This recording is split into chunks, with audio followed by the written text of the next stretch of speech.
Coming up, Michael continues his celebration of Disneyland's 60th. It's the 1970s, folks. From points across California, you're listening to the Disneyland edition of the Diz Unplugged.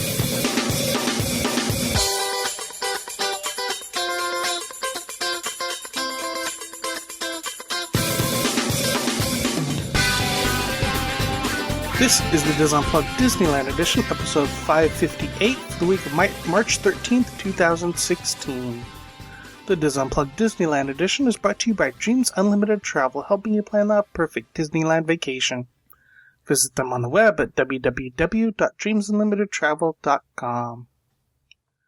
Hello everyone, and welcome to the show. I am your host, Tom Bell, and I'm joined by my good friends, Mary Jo Malata Willie. Hello. Ooh, missed it. Michael Bowling. Hey there, hi there, ho there. And Tony Spatel. Hello. All right, Michael, it's been a while. It has. When we left, we were in the 1960s. And now we're heading into the 70s. And, the end of the 1960s marked the end of Walt's Disneyland. The park would become even more dependent on consensus by a group of talented individuals who had worked with Walt Disney. Some would be paralyzed by trying to guess what would Walt do, and others would flourish in their new freedom. So as the 70s began, the focus of Walt Disney Productions and WED was primarily on Walt Disney World. The resort was scheduled to open in Lake Buena Vista, Florida in the fall of 1971.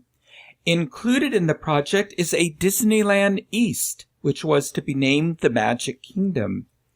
Although Disneyland was no longer the center of attention for the Disneyland Company, it was in no way neglected, as is popularly believed. The 1970s saw several shops close on Main Street and replaced with new ones that continued to be popular with collectors today.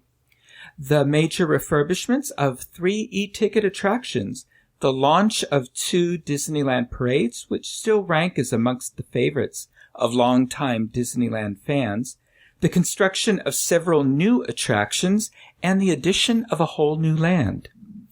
In 1970, Disneyland surpassed its annual attendance record on September 19th, when 10 million guests had already visited the park in that year.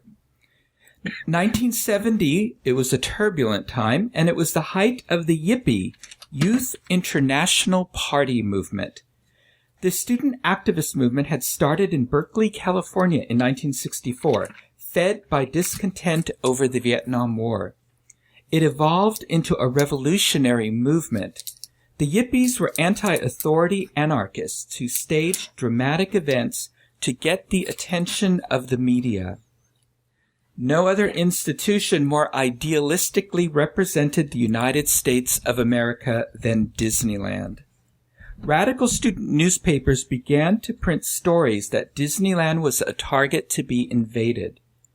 The 25th anniversary of the bombing of Hiroshima was selected to symbolize the bombing raids being carried out by the United States in Southeast Asia.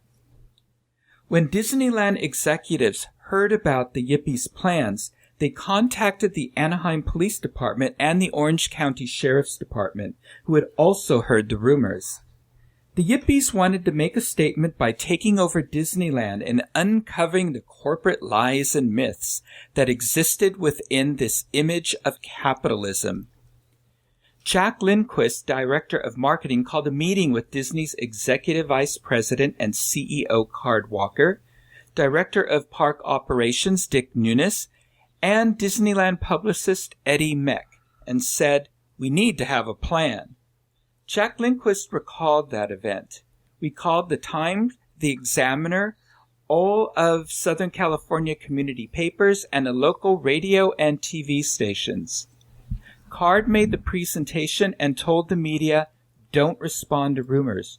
Don't fuel this. If anything happens that is factual, and you know it's happening, fine, but don't spread rumors." On August 6th, we'll have a media headquarters set up at the park for your reporters and cameramen. If anything happens, we will be in radio contact with law enforcement. The minute anything occurs, we'll let you know, but we don't want you out there before that with your cameras. To everyone's amazement, the media complied, with the exception of a Fullerton newspaper that broke the story by reporting Disneyland anticipated a problem in 2 days. On the morning of August 6th, approximately 400 police units gathered backstage at Disneyland. As August 6th drew closer, law enforcement saw that student activists were starting to gather in the Orange County area. If someone was driving a VW bus, the police pulled them over and told them to go away. Another staging area was across the street at the Disneyland Hotel, and another at the Anaheim Convention Center. The El Toro Marine Air Station near Irvine, California, provided a company of Marines. If necessary, additional Marines were on standby to fly in by helicopter if necessary.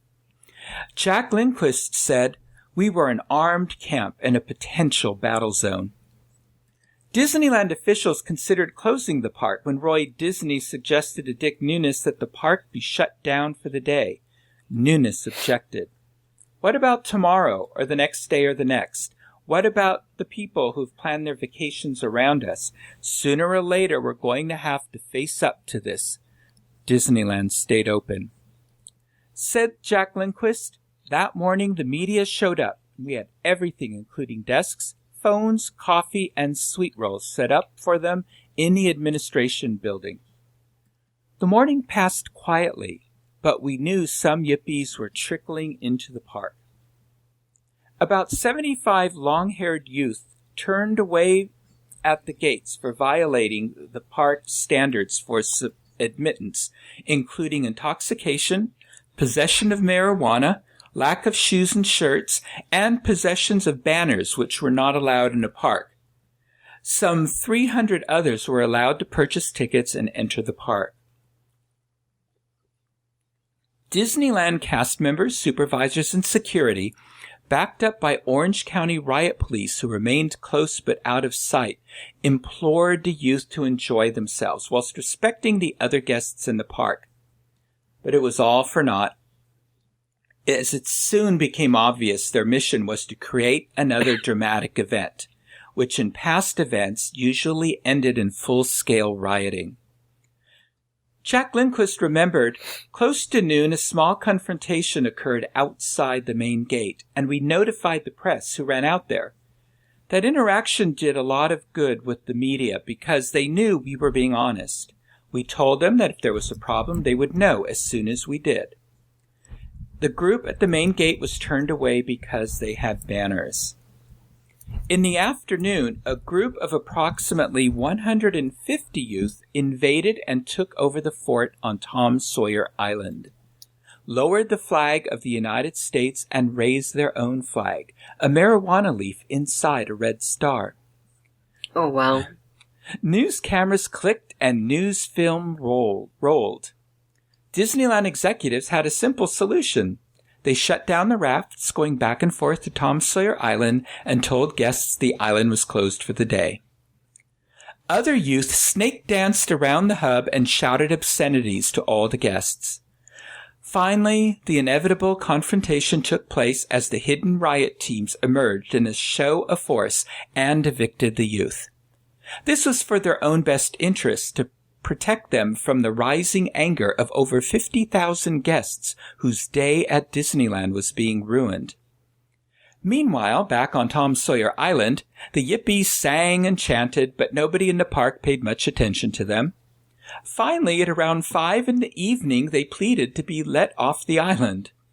A raft was sent over to transport them back to shore. A group of them marched down Main Street, USA, and stood in front of City Hall chanting obscene epithets, pulled down the American flag in Town Square, and raised their own flag. A guest on the steps of the railroad station started singing "God Bless America," and in a few moments several hundred guests joined in the singing. Seeing all this from City Hall, Dick Nunis knew the guests had to be kept separated from the yippies. Nunis formed a line of Disney cast members standing shoulder to shoulder and told the yippies, "You're going to get out of the park," and then started walking arm in arm slowly around Town Square towards the entrance. but the Yippies still would not leave. Nunes and the cast members went back round town square again, passed in front of the Opera House, and stopped at the Hills Brothers Coffee House. Today, it's the Disney Showcase Room where cast members personalize mouse ear hats. "This is it. You're not going any further," ordered Nunes. The Yippies continued to grow restless and tried to push forward, but the cast members held their line. Finally, Nunes got on the radio and said, "Send in the troops." The backstage gates opened and in came 400 policemen in riot gear and shields. You could hear the marching of their boots. The Yippies were corralled by the cast members with only one way out. Jack Lindquist was in the front row of the line and recalled that confrontation.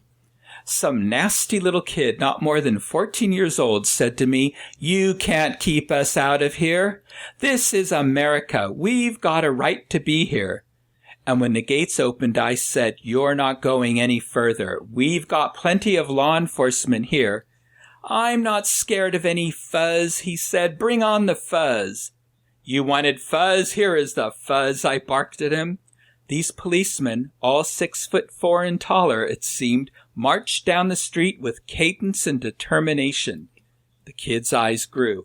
I wrapped my hand around his long hair, held it, and said, 'You wanted fuzz? Here it is. I'm going to give you fuzz.' Can you imagine this happening today? No. I slammed the kid against an officer's chest and said, 'What is that? Is that the fuzz?'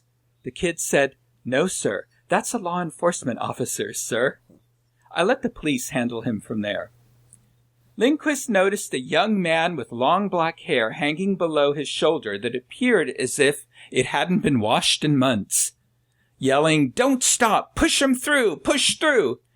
He broke loose and ran around town square and down Main Street. Nunes, who had been an All-American football player from USC, chased after him. The chase went through the Emporium, the candle shop, crossed the street into an artificial flower stand before Nunes tackled him. By this time, Lindquist got to them. Nunes had a handful of hair in his hand, and Lindquist thought, "My God, Dick scalped him."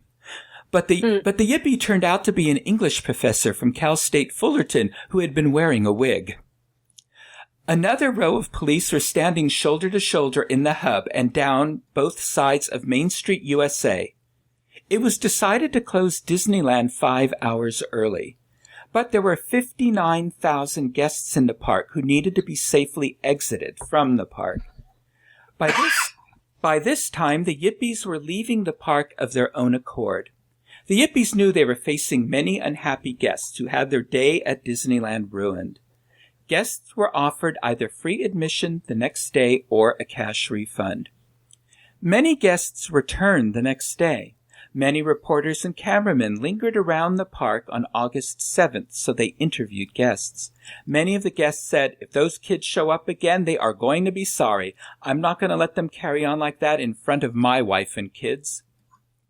The event made headline news around the country, and Disneyland received 1,400 editorials from newspapers within a week supporting their action. And do any of you remember this day?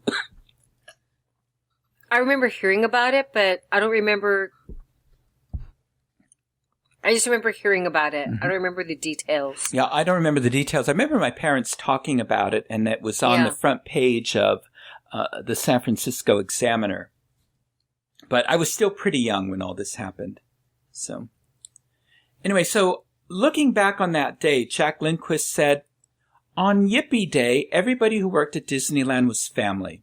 I've never seen the park that pure. On that day, there was no division between labor or management.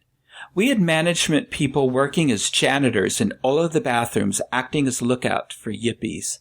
We had a presence throughout the park, and I've never seen a more united group of people at Disneyland than we were on August 6th, 1970.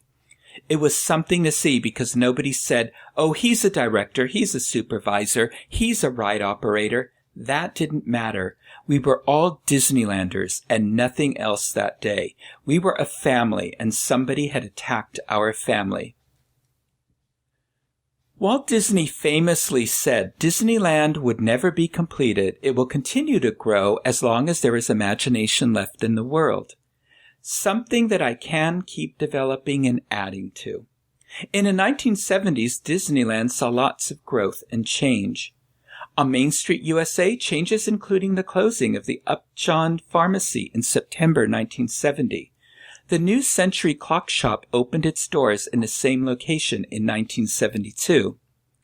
The Hurricane Lamp Shop turned off its lights in 1972. On January 9, 1976, the Disneyana Shop opened in the Hurricane Lamp Shop's former location inside the Crystal Arcade next to the Watch Shop. This shop was a joint project between Disneyland and Walt Disney World. Chuck Owsley, the Main Street production director, said, "The purpose of the shop was really to expose our guests to something that really ties in to the history of Disney and the characters. We're really lucky that we don't have to worry about making a profit." Those were the days. I know, right? And that was the same thing for the one-of-a-kind shop in New Orleans Square. If you remember when we talked about that, that was the shop that Lily and Disney championed and actually found most of the merchandise for. It was an antique shop that was there only to create atmosphere. Many of the items for sale in this Disneyana shop were provided by a buyer in Florida and Disney archivist Dave Smith. Items for sale included bisque figures from the 1930s to the middle 1950s, animation cells, and dolls. Items ranged in price from $1 for a cutout from a 1938 Post Toasty cereal box to a $3,000 set of Seven Dwarfs dolls. When a guest purchased an item, they were given a specially designed card explaining when the item was originally sold or made. In 1971, the Book and Candle Shop, which had been on Main Street since 1955, closed. The whole block was remodeled. The space would be converted into 4 small shops. The Carefree Corner, which housed registry books for all 50 states, Canada, and other countries that guests could sign, and was the official information and travel center, lost its sponsor, the Insurance Company of North America, INA. In Town Square, the Hills Brothers Coffee House and Coffee Gardens, which had opened in 1958 and replaced the Maxwell Coffee House, closed in 1976 and reopened that same year as the Town Square Cafe. In 1976, it became the American Egg House until its closing in 1983, when it once again became the Town Square Cafe, and it closed on August 23, 1992. Another restaurant change happened in New Orleans Square in 1972 when the Creole Cafe was replaced by Cafe Orleans. In 1971, the horse-drawn Surrey made its last trip down Main Street, USA. It had been taking guests for a ride up and down Main Street since the park had opened in 1955. Its swan song was played at the Wurlitzer shop in September 1968. When it closed its doors to be replaced by an exhibit focusing on Walt's life and contributions, Walt Disney, A Legacy for the Future, which opened on January 15, 1970. The exhibit featured 208 awards given to Walt Disney during his lifetime, his Marceline, Missouri first-grade school desk with his initials carved into it, and a 6-minute film on the California Institute of the Arts, or CalArts, which was scheduled to open in the fall. This exhibit remained open until 1973. Since June of 1969, a staff of over 200 at Walt Disney Productions had been going through thousands of feet of taped interviews with Walt Disney with the goal of producing a film in which Walt would narrate his own life story. 4 years later, in March 1973, a small fraction of the material reviewed was included in a 23-minute film, The Walt Disney Story. This film became the centerpiece of a new attraction on the main streets of both Disneyland and the Magic Kingdom in Walt Disney World. The film itself was a sentimental account of the highlights of Walt's career, with few memoirs of episodes or persons in his personal life. It began with a prologue spoken by Pete Renaday, an actor and voice actor who appeared in several other Disney films and theme park productions and attractions. This introduction used a story about the boy who wanted to march in the circus parade, and a sort of scary close-up of Vesey Walker's, the original Disneyland bandleader's face, to illustrate one of Walt's simple philosophies about life and the importance of taking chances. Then Walt's voice took over, and the story of his life began with his mother and father's Chicago contracting business at the time of his birth on December 5th, 1901. Various episodes along the way to Walt's commercial success were touched upon. Among these were his family's move to Marceline, Missouri, his first paying job as an artist drawing Doc Sherwood's horse, his stint as a World War I ambulance driver in Paris, and his initial forays into animation with the Alice comedies in Kansas City. His rough-and-tumble beginnings led him to California and a 1923 establishment with his brother Roy of the first animation studio in Hollywood. From there, the film focused solidly on the studio's triumphs and failures over the course of the next 30 years. Guests learned about the creation of Mickey Mouse, the evolution of the Silly Symphonies, the runaway success of Snow White and the Seven Dwarfs, the thought process behind the True Life Adventures, and the company-wide confidence in the promise of Mary Poppins. To the film's credit, there were also some discussions of films that fell short of expectations. For example, Walt explained that financial restrictions prevented the intended viewing of Fantasia in its widescreen format, which he felt compromised the final product upon its release. Additionally, he rationalized that Alice in Wonderland's box office nosedive was directly attributable to its lack of heart. Contrasted with the sympathetic Cinderella, he observed millions of people didn't care about Alice. The last section of the film dealt with Disneyland and the plans for Walt Disney World. Walt revealed that his Disneyland park would offer his take on what he felt were the most vital parts of American history, and also delve into the world of tomorrow and the realms of fantasy. It was to be an environment where parents and children could have fun together, and one where he could make constant improvements. He also states that there would be a distinction between Disneyland and whatever Disney does in Florida. In a segment pulled from his 1966 Epcot film, he affirmed that the heart of Walt Disney World would be his city of tomorrow. The effect of hearing Walt say this just moments before the screen panned out on Herb Ryman's famous Epcot painting was powerful.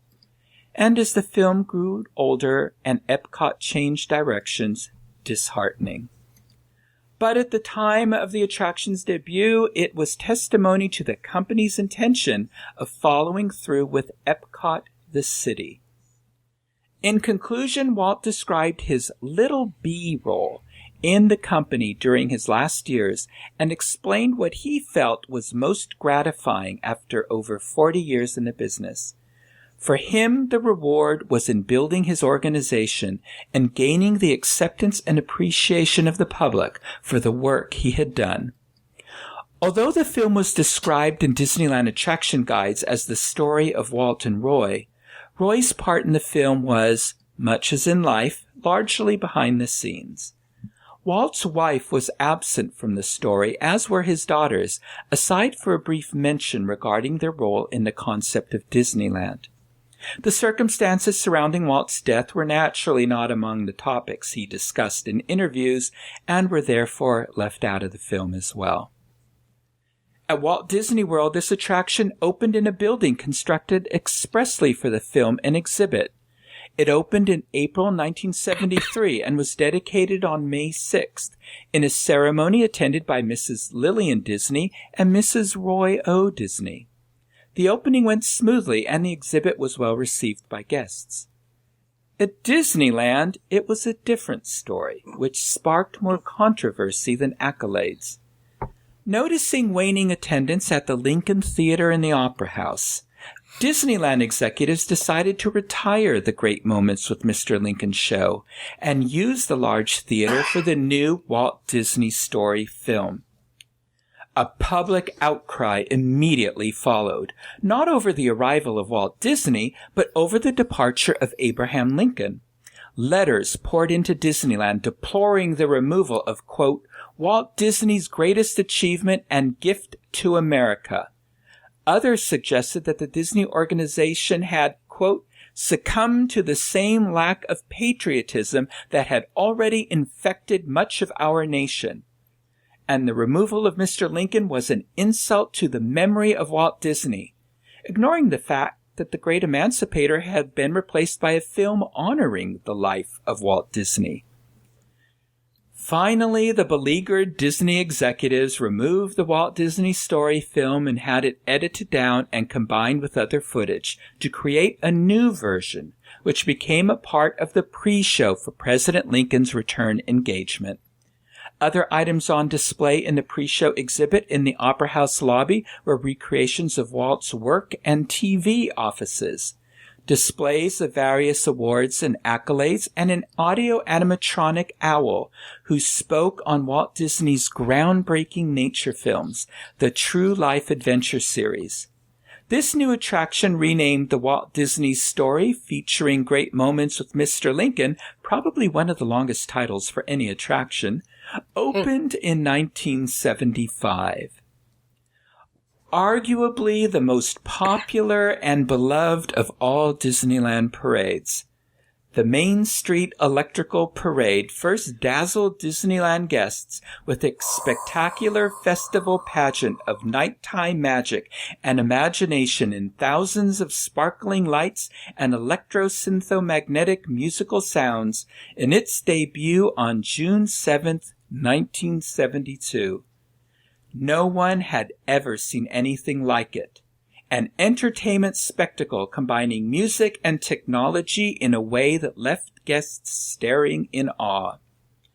The predecessor to the 1972 Disneyland Main Street Electrical Parade is the Electrical Water Pageant, a show made up of 14 25-foot-tall screens with electrical lights placed on them, depicting everything from King Triton to the Stars and Stripes. The screens are placed on a string of 7 barges that travel around the Seven Seas Lagoon in front of the Magic Kingdom at the Walt Disney World Resort. Card Walker had been looking for something to keep guests at the park past sundown, and when he saw the success of the Electrical Water Pageant, he decided Disneyland needed a similar nighttime event. Additionally, Disneyland cast members and guests were feeling neglected because very little attention they felt was being paid to Disneyland since the opening of Walt Disney World. Card Walker wanted to rectify this. The Main Street Electrical Parade was created by Director of Entertainment Bob Janney and Project Director Ron Mitzker. Card Walker met with Bob and Ron and explained his concerns about Disneyland and the need for a spectacular nighttime event. Card's only directive to Bob and Ron was that it should keep guests in the park beyond the early evening hours. This is hard to imagine these days, that they had they had to work to keep guests in the park. Dick Nunis, Executive Vice President of Walt Disney World and Disneyland, was against working on and implementing the nighttime project. He said with the opening of the Bear Band, the Country Bear Jamboree, which opened on March 4th, 1972, he didn't see a need for another big attraction like a parade. Card disagreed with Dick and told Bob and Ron to continue working on their idea. Ron went to the local library to do research on various show ideas he was considering. He came across a story describing what some big cities did during the introduction of electricity. At the turn of the century, big cities that were amongst the first to get electricity will hold parades down their main streets with strings of lighted bulbs. This struck Ron as an interesting idea. He went back to Bob and said, "What if we do a parade with lights?" The overwhelming popularity of the electric water pageant at Walt Disney World further inspired them to create a West Coast equivalent, But instead of being on water, Ron and Bob put wheels to the idea and created the Main Street Electrical Parade for Disneyland. It was almost a literal translation of the electric water pageant, because the first Main Street Electrical Parade for Disneyland was mostly a series of flat screens lit images being pulled down Main Street by cast members. The few-dimensional floats were the Casey Jr. train, Mickey's large drum, and the whirly-bugs, because all these floats existed from past parades and were simply fitted with lights. The blue fairy who would lead the parade was the only new dimensional float. The only problems to come up was how to power these floats. Powering the electric water pageant was easy because the generators were on the lake. However, it wasn't as easy for a parade on wheels. The park maintenance department offered the help of one of their electric engineers, Jerry Hefferly, to come up with a workable power source. They looked at a number of power sources, including various types of generators and even electrifying the tracks in the street, but still was not able to come up with an adequate way to power the parade. The power source had to accomplish 3 different tasks at the same time: light the bulbs to create the images, power the unit itself, and power the sound system. They reported back to Card about their problems, and he said their team had about a week to figure out whether it was possible or not. 3 days before their deadline, Jerry was working virtually non-stop to figure out the problem. He was doing a number of calculations on various types of batteries when he told Ron and Bob that he believed he might have the answer. The Walt Disney Studio had recently purchased a brand new type of battery called nickel-cadmium batteries, commonly known today as NiCad batteries, for lighting and other various film productions. Jerry believed, based on his calculations, they were more efficient than existing car batteries and would solve the power issue. He determined if they ran the parade in one direction, they could then recharge the batteries and do a second show in the opposite direction. After the week was over, the team went into another meeting with Card, Walker, and Dick Nunes, and told them they had found a solution to their power problem. Card was ecstatic, but Dick was still against the entire idea. At Card's direction, plans for the parade continued to move forward. Another issue was where to get the right light bulbs to create the exact desired effect. The team determined the specifications of the bulb would be ideal for each of the floats. After an extensive search, they finally found a company, the Silvestri Lights Company of Chicago. At the time, this Italian company was the only company manufacturing the tiny Christmas lights. One of the problems was that the lights only came in clear. All color required hand-dipping the lights into a color medium. Planning for the parade took place January and February of 1972. Construction of the floats had to start quickly if they wanted to get the parade up by the mid-June deadline. Relying on their working knowledge of their lights, they contracted Silvestri in the beginning of March to handle the construction of the floats. With regular updates, the team found that the construction company was falling far behind and not accomplishing what they needed. Ron headed to Chicago to evaluate the situation. It was a disaster. Very little had been accomplished. Bob and Ron discussed their options by phone, and it was decided that they would bring the floats back to California for completion. Whilst Ron organized moving vans and had all the floats packed up and driven back west, Bob began preparations for their arrival and the work that needed to be accomplished. Large circus tents were erected backstage at Disneyland, and a large crew of electricians, carpenters, and others were hired to begin work on the parade unit pieces after they arrived. Flying back from Chicago, Ron remembers contemplating that he was flying over a fleet of 14 moving vans of stuff, none of which was anywhere close to being finished, with only a few weeks left before the announced opening of this spectacular new parade. Once back in California, crews worked round the clock on the floats. Most of the scheduled rehearsals with the performing cast were canceled to allow more hours of work on the units. One of the 2 rehearsals that did take place, the first, was a complete disaster. Some of the units fell apart, including Cinderella's Canopy of Lights. One unit crashed into a building on Main Street, and 2 horses, there were several horses with riders in the first version of the parade, fell under the weight of the lighted banners they were carrying. The electricians and other crew members each became totally dedicated to the task at hand. They were all determined to get this parade done and opened on time. They were still working on the floats right up till the moment it premiered on June 17th, 1972. As the floats were readying to move from backstage to Main Street, the lights on the units were lit for the first time. Dozens of electricians were still working on the lights and hopping off just before each unit went through the gates into public view. Ron said, "The sight of that happening was like people jumping ship just prior to its sinking. Fortunately, the parade was an instant hit." Can you imagine that day? Now, were any of you there for this first iteration of the parade? I was not. Mm-hmm. Not that I remember, no. Yeah, I do remember this. And yeah, it was mostly flats that cast members who were dressed up pushed or pulled. So, and it was still amazing. Yeah. The engineer who helped create the parade also created the first show control program in existence.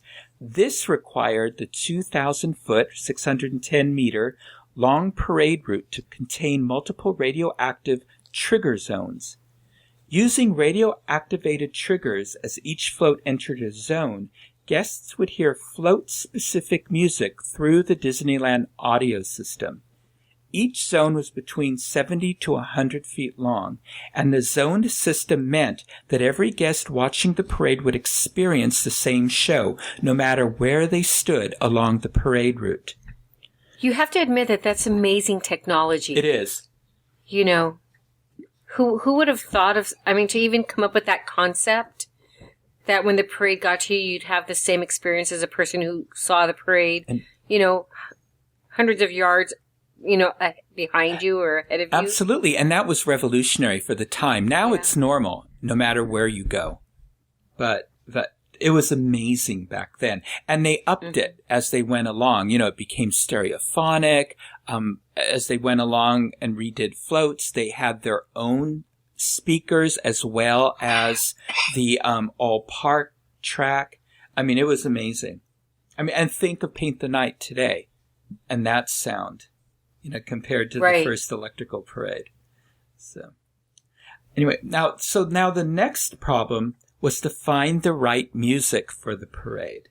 And that's what we love the most about this. Mm-hmm. From the very beginning, Bob Janney wanted calliope music and was set to use it for the Main Street Electrical Parade. However, Ron's team wanted something else, and a member of that team, Jack Wagner, who had been responsible for finding all the background music for Walt Disney World, was given the challenge of finding alternate music examples. Bob eventually got to use his calliope music for America on Parade, which we'll talk about in just a few moments. Jack Wagner, in addition to him being responsible for finding the music, had another distinction. He was nicknamed the Voice of Disneyland. Jack's voice was not only heard over Disneyland's public address system for parades and special events, he also did a lot of voice work for the attractions themselves, including instructions, emergency precautions, and safety spiels. Jack also did some voice work for the Walt Disney World Resort, what is probably his most famous and popular work to some Disney World fans. His voice can still be heard on Walt Disney World monorail systems. Please stand clear of the doors. Can you do the rest for us, Mary Jo? Permanecer sentados, por favor. No, that's not it. Oh, manténganse alejados de la puerta. I'm sorry. That's it. Por favor, and then the rest of it. Por favor. Jack also had one more responsibility with the Main Street Electrical Parade. He provided the very famous announcement for both the original Disneyland Main Street Electrical Parade and Walt Disney World Main Street Electrical Parade. In a vocoded voice you hear, "Ladies and gentlemen, boys and girls, Disneyland proudly presents our spectacular festival pageant of nighttime magic and imagination in thousands of sparkling lights and electrosynthomagnetic musical sounds, the Main Street Electrical Parade." And you heard all of that in the original sound, didn't you?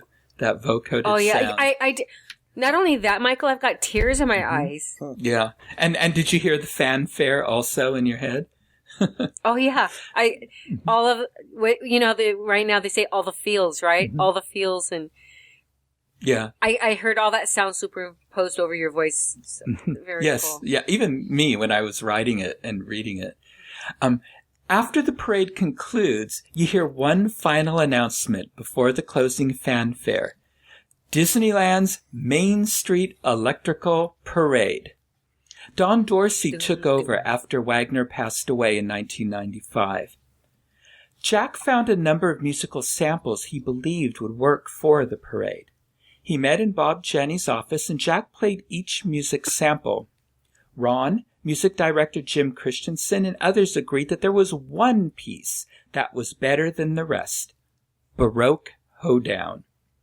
The music had been created electronically, something totally new at this time in the music world. The electronic sound and its quirky, catchy melody were infectious. The tempo was right for choreography, and a 1 minute and 3 second portion could be looped to play continuously, exactly what parade music needed to do. The original version was created in 1967 by early synthesizer pioneer Jean-Jacques Perret from France and Gershon Kingsley from Germany. The team spoke to the composer's agents, who agreed to allow them use the music for the parade. Originally, the parade soundtrack had the same themes as the current recording, but was a different arrangement by Jim Christensen and Paul Beaver. In 1977, it was updated and arranged by electronic music artist Don Dorsey and Jack Wagner at Jack Wagner's studio, which was used until January 2009 in Disney's Electrical Parade. Perry and Kingsley had licensed the song for commercial use, but didn't realize that Disney had based an entire parade around it until Perret visited the park in 1980 and heard it played. Can you imagine? You hear your music totally by surprise? Oh. Now, I did hear one story years ago that actually a friend of his who knew the music had been used purposefully took him to the park so that he would hear it, but let him be surprised. That is cool. Mm-hmm. A quick search of Los Angeles-based musicians turned up synthesizer programmer Paul Beaver. Paul had a small studio and was considered the only guy for synth work in Hollywood. On May 17, 1972, Jack and Jim met with Paul for the first time. As they experimented and explored with Paul programming the electronic sounds and Jim playing the keyboard, 2 demo tracks were completed. One was a short patriotic medley, and the other was the original Baroque Hoedown recording with a synth bass line added. Through discussions with Bob, it was decided to build the entire parade on top of Baroque Hoedown, a technique similar to It's a Small World, where one melody is overlaid with multiple synchronized arrangements. In this plan, instead of moving the audience through the arrangements would move past the audience. Armed with sketches of the parade floats, Jim began the puzzle-like process of fitting Disney melodies into the harmonic structure and format of Baroque Hoedown. Jack, Jim, and Paul created 6 different musical scenes, each one using Baroque Hoedown as the foundation. 3 of those original tracks, Baroque, Alice, and the Angry Dragon, were retired with the original Electrical Parade after its 1974 season, but Cinderella, Dumbo, and the patriotic finale continued to be used in all versions of the parade. America on Parade, including Rob Janney's Calliope music, was a replacement for the Main Street Electrical Parade. Paul Beaver, who was working on the music for this parade as well, died suddenly. Jack Wagner contacted the Moog Company, the manufacturer of the synthesizer that Paul had used, to see if they knew any local programmers. They suggested Don Dorsey, a student at Cal State Fullerton. He helped create the Great American Band organ sound for the Patriotic Parade. Following his work on America on Parade, Jack hired Don as his full-time audio production assistant. When the Main Street Electrical Parade returned to Disneyland in 1977, Don proposed to do something very different. The original parade began with a manually triggered tape of an oscillator sweep, followed by the fade-in of the continuous parade music as the lights were turned off. Don wanted to create an exciting musical opening that would incorporate a fanfare that segued directly into the parade tempo. He also wanted to synchronize the light cue to the music for dramatic effect. Because the parade would need this sonic beginning as it arrived to each different area of the park, Don invented a way to perform automatic synchronized introductions on demand. This process, called the opening window, has been used to start Disney parades ever since. Don composed the electric fanfare, reworked the underliner Blue Fairy track with a perkier bass line and new medley enhancements, rearranged the Alice in Wonderland unit and added creature sounds, and added new tracks for Pete's Dragon, the Briny Deep Underwater, and Disney Neon Finale. Bob Janney called the new music electro-synthomagnetic and wrote the announcement for the opening sequence. The summer of 1977 also saw the first complete revision of the parade, taking it from flat screens to three-dimensional units, and the debut of the electrical parade at Walt Disney World. And in the following January, Disney took several electrical parade floats to the Orange Bowl for a spectacular halftime show produced by Ron Misker. For the halftime show, introductions and endings for the Alice in Wonderland and Pete's Dragon units needed to be created, along with a grand finale for the Blue Fairy track. Don composed a fanfare of lights for the finale and used the opening window concept in reverse to achieve the musical endings. Bob Janney liked the result so much that the closing fanfare was added to the parades in the summer of 1978. Over the ensuing years, the park saw many musical units come and go, most arranged and performed by Don. In 1979, the Briny Deep unit was transformed into a Pinocchio underwater scene. Disneyland's 25th anniversary brought a new unit for the 1980 season. The Fox and the Hound unit appeared in the summer of 1981. The parade opened in June of 1972 and was an instant hit. Park guests requested copies of the music, so in 1973, when Jack, Jim, and Paul reunited to record a Small World unit, a recording of the soundtrack was produced. The 7-inch souvenir disc featured a colorful graphic of the parade pressed directly into the vinyl and was amongst the first of its kind. I have like 3 of those from Do that you year. really? Mm-hmm. Did you get them when you went to Disneyland, or I were they did. gifts? No, I got those when I was there. Wow. I got them. They were there for several years. And so I got them.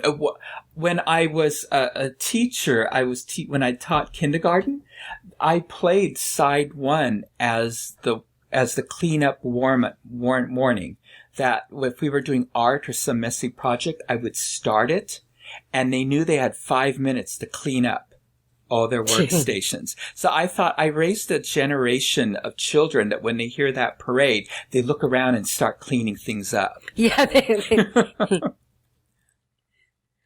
have this sudden urge to start cleaning. Yeah.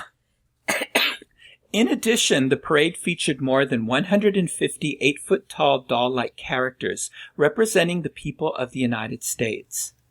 For the most part, the enormous animated figures on the I'm sorry. I accidentally skipped ahead. So, going back, the Main Street Electrical Parade would become the longest-running parade in Disney theme park history.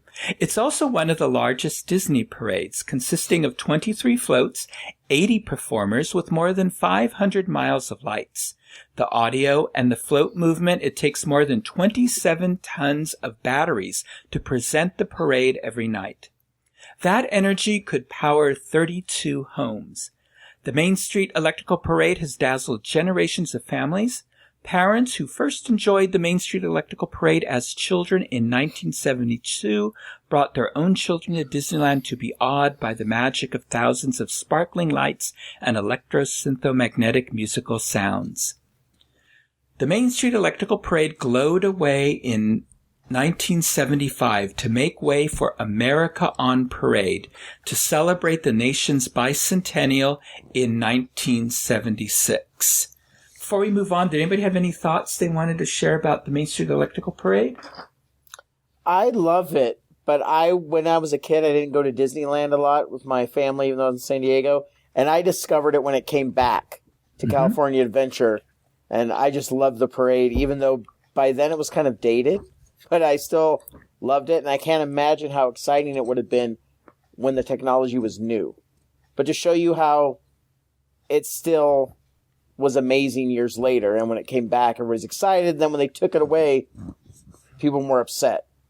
But that was kind of a memory, not to get too verklempt or anything, that Andrew and I used to do when he was little. We would go I would just take him probably from the ages of 2 to 5 and go and sit and watch and get ice cream. And that was the thing that he and I used to do. So I just love the parade. Of course, I saw it in the second version, not the original. We saw it in the 70s, and our house was the go-to house when relatives from Texas would come to California.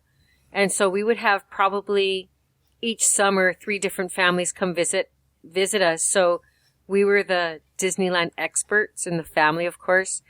And my mom, we had an LP that had the Main Street Electrical Parade on it. And at 6 o'clock in the morning, my mom would put it on the stereo and she would blast it as loud as she could. And that's how we woke up, knowing that was the day we went to Disneyland. And everybody, kids today might groan, but no, everybody jumped up because it was Disneyland Day. And everybody was so excited. And everybody in our family loved the parade. So whenever I hear it, I'm remembering my cousins coming from Texas and us sitting on the curb and being excited. And we had, Prince John, the lion in there. Well, at one time he was a character in the park, and he was hiding in the castle, or standing still like a statue. And so my dad walked past and he kicked my dad in the butt. and then stood still again, right? And my dad was like, what? And of course everybody laughed. It was just, something really. So Prince John, then our whole family loved Prince John because he had that interaction with my dad. So then that's something else for the parade that we just always, when he would come, we'd all point and laugh and, Prince John and everything like that. And so the parade it's so much more than just music and floats to us. It's just bonded family memories, I think. And then when my own kids were old enough for me to take to the park, I took them, until they took the parade to Walt Disney World. And so my kids' earliest memories of Disneyland are sitting on the curb and watching the parade. And I'll never forget, in 99, we made our one big family trip to Walt Disney World. And one of the things my son wanted to do was he wanted to go with me to the Magic Kingdom and watch the electrical parade, just because it meant so much to him. And I'll always remember that. Yeah. I'm the same way. I saw it when I was a boy, when I was a teenager. I've seen it in 4 Disney parks. I saw it, of course, in Disneyland, Disney California Adventure, saw it in the Magic Kingdom, and I've seen it in Tokyo Disneyland. And it just holds up so well. And I remember being so excited when, I took our children to that. When it glowed away that what we thought was the last time, we pulled our kids out of school so that we could see it. It came back right after the Christmas season for the encore performance. But, that's how important it was to all of us. And do you remember in California Adventure, Michael, watching it with the other Disney fans, how everybody felt so united? Yeah. I mean, yeah. I've never seen another parade pull so many people together like that. No, I know. I think people felt it was our parade, you know, in a lot of ways, because it spanned generations. I remember Carol and I, when we were at Disneyland, and I think we were still dating, and Star Tours was under construction. Space Mountain was new, and I insisted every night, both showings of seeing the electrical parade, and and the line for Space Mountain was, you know, down the main street all the time, and she wanted to go on Space Mountain, and she finally said, one of these nights when the parade is running, can we please go on Space Mountain? I said, okay, sure. So before an hour before the parade was starting, we were riding on the People Mover. And, you know, we went through the construction area of Star Tours and all that. And then, there were teenage boys on a couple cars behind us on our People Mover train, and they jumped out in order to go into the Star Tours construction. Well, there are sensors on the sides of that track. So when the pressure was felt, the train stopped. And the whole ride stopped. We were right above the entrance to Tomorrowland, where the Astro Orbiter is now. And we were stuck. And the problem is they could walk people off, and but trains all had to be boosted. Ours couldn't be until everybody was off and they could do the electrical surge to us. So they got like these guys in black suits on either side of us to sort of keep everybody in the train. They told us what had been going on. And Carol just kept talking about, we want to go and say something, Well, we were there so long, the whole Main Street parade, it was an hour went by, we were still there. The whole Main Street parade ran. That was the best view of Main Street Parade we ever had. To see it from a distance like that, above it, and see all the patterns and all the dancers, you know, the patterns of the lights and it was amazing. Oh. Well, then the line, then lined up Space Mountain right when the parade ended. And Carol said, well, there are the lines. We're not going to get on Space Mountain now. And then they finally were able to inch our train up enough so that we could get off in the center where there's, you know, room to walk. And they walked us down, and then somebody came up and said, are you the two who want to go on Space Mountain? And we said, yes. He said, follow me. And we went through all these back ways, backstage and all that stuff. And suddenly a door opened, and we were at the head of the line of Space Mountain. And I was wearing one of my Musketeer buttons that I still have. And the person said, put these people on next. They're VIPs. And you heard everybody in the line say, who is he? Who is he? And then we went right on, got in the front and went right on. So that's my People Mover, Main Street Electrical Parade, Space Mountain story. It's a great story. That's very cool. Yeah. Anyway. Well, America on Parade consisted of 50 units and lasted over 30 minutes. Some of the units symbolized specific events in American history. For the most part, however, the planners concentrated on themes which, paraded in sequence, would capture the panorama of American achievements, population growth, and lifestyles. The parade was made up of 50 units depicting milestones and important institutions in the history of the United States, from Columbus's discovery of the New World through the establishment of the government in Washington, D.C. to space exploration. Like all Disney projects, America on Parade began with research. For nearly a year, researchers assembled information about the history of the United States. Each moving stage and set represented a significant milestone in United States history that could be dramatized. America on Parade was, before all else, a show, a big show, the biggest show Disney had ever produced up to that time. Some of the units symbolized specific events: Columbus's voyage and the making of the first United States flag, the completion of the Transcontinental Railroad in Promontory, Utah, A pilgrim barn raising represented colonial times. A flatboat and Conestoga wagon represented the young nation's mastery of the frontier. The automobile and airplane epitomized the revolution in transportation in the 20th century. The pace and momentum of modern times are captured in units demonstrating the role of movies and television, fast foods, and sports in everyday life. America on Parade was designed to be entertainment based on the nation's social history. It would tell the story in song and dance of the American people, what they have done, how they have lived, how they have changed. The 50 parade units took shape on the drawing boards of Walt Disney Productions. Rough sketches became models, blueprints were made, motors were designed, the dimensions had to be adjusted to conform with the dimensions of Disneyland and Walt Disney World, since parades were being constructed for both Disneyland and the Magic Kingdom at Walt Disney World. When the blueprints and models were completed and checked for accuracy and practicality, the leading manufacturers of theatrical sets in cities throughout the United States were commissioned to build the units. Every element of America on Parade was manufactured in pairs, one unit for each park, that would have to withstand the wear of daily and sometimes twice-daily parades. Most of the parade units were more than 20 feet high, with the highest being nearly 30 feet, and ranged from 15 to 40 feet in length. In addition, the parade featured more than 150 8-foot-tall doll-like characters representing the people of the United States. For the most part, the enormous animated figures on Great Mobile's stages were alike.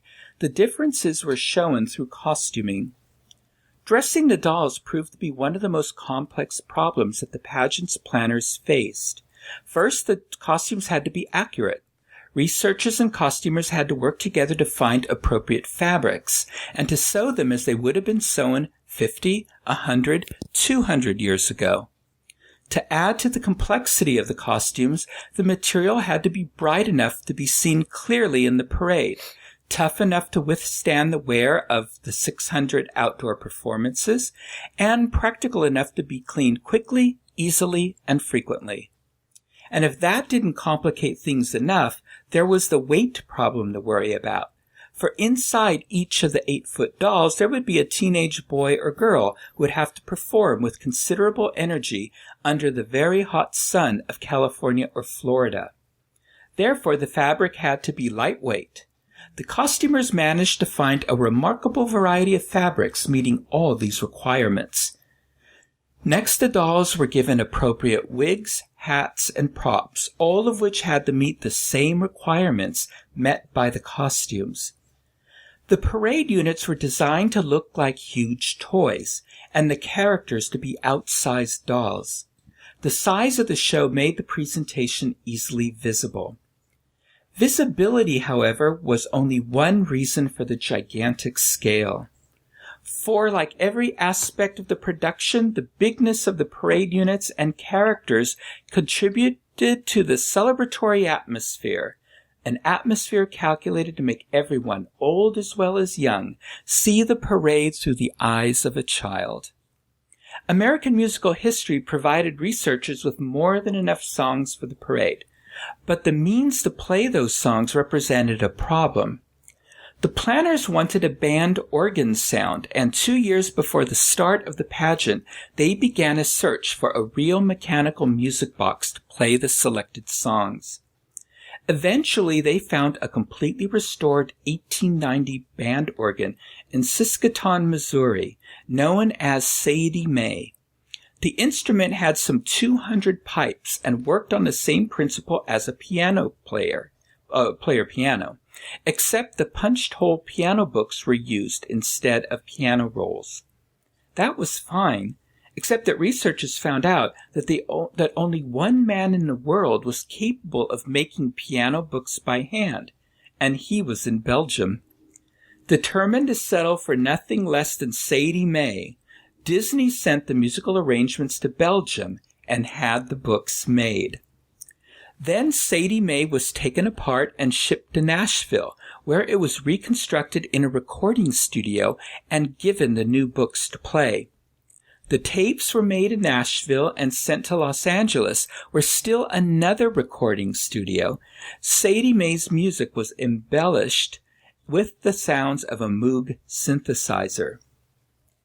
To make the most of the recorded music, the Disney engineers devised a system whereby selected units broadcast from their own loudspeakers, while others broadcast their signals to radio receivers along the parade route. Then the signals were rebroadcasted through loudspeakers in fixed locations. The radio transmitted signals and the signals broadcasted from the units themselves were perfectly synchronized and made music that was almost symphonic in its constancy and pacing. At the conclusion of the parade, the recorded strains of Sadie Mae were mixed with melodies played by a live band. Each state in the Union was honored during a specific week of the 15-month celebration. The Disney organization had invited marching bands, most of which were from high schools, to participate in America on Parade. These band members were the only humans in the parade whose faces weren't hidden within character costumes. From beginning to end, the parade measured 3/4 of a mile and took about half an hour to pass. Disney's America on Parade was presented once a day during the winter months and twice a day during the summer weekends and on holidays. The second performance in the twice-a-day program was held at night and was followed by an astonishing fantasy-in-the-sky fireworks display of red, white, and blue fireworks from vendors in the United States, Canada, Europe, Korea, Taiwan, Japan, and the People's Republic of China. A birthday party is what Walt Disney Productions wanted America on Parade to be, and a birthday party is what it was. From the moment when the flag, fife, and drum came into view, carried by Mickey, Goofy, and Donald, dressed as revolutionary soldiers, until the last confetti-throwing parade unit, a circus train proclaiming America to be the greatest show on earth, the parade was unabashedly patriotic, joyful, and proud. Now, did any of you see this parade? I'm sure I did, because we've gone so many, but I don't remember it. I didn't see it, except that there are videos on YouTube of it, and I've seen those in, preparing for this. But anyway, although America on Parade also ran at night during peak seasons, it was no Main Street electrical parade. On September 6, 1976, the parade was retired. The character dolls, though, would be seen again with the opening of Epcot Center. The Main Street Electrical Parade made its sparkling return to Disneyland in 1997. The 1970s also saw the reimagining of two popular attractions, the Jungle Cruise and the Matterhorn bobsleds, and both attractions had a host of new residents. This was the decade of thrills for Disneyland with the opening of the Big Thunder Mountain Railroad and Space Mountain. A favorite attraction packed up and headed east to be replaced by a singing menagerie of patriotic critters. Several attractions lost their sponsorship, which resulted in a name change for two of Walt's most beloved attractions. And a sleuth of singing bears left the ski slopes and moved into a brand new realm in Disneyland. We'll talk about all this and more in Part 2 of 60 Years of Disneyland, Disneyland After Walt, 1970 to 1979. Many books, films, articles, interviews, and lectures were sourced for this episode of 60 Years of Disneyland, including A History of the Main Street Electrical Parade by Chuck Mirachi for Walt Disney World News Today. Disney's America on Parade, A History of the USA in a Dazzling, Fun-Filled Pageant by David Jacobs. In Service to the Mouse, My Unexpected Journey to Becoming Disneyland's First President, a memoir by Jack Lindquist. The Disneyland Story, The Unofficial Guide to the Evolution of Walt Disney's Dream by Sam Genoway. Disneyland's Inside Story by Randy Bright. And remember, I only hope that we don't lose sight of one thing, that it was all started by a man, Walt Disney. Excellent. Thank you, Michael. That was a good segment. Thank you. I'm glad everybody and I shared. did listen. And I'm glad everyone shared their memories. All right, that is going to do it for the segment of the Diz Unplugged. Be sure to catch all of our other Diz Unplugged podcasts this week. And of course, we will be back again with you next week. Until then, remember, Disneyland is always more magical when it's shared. Thanks for listening.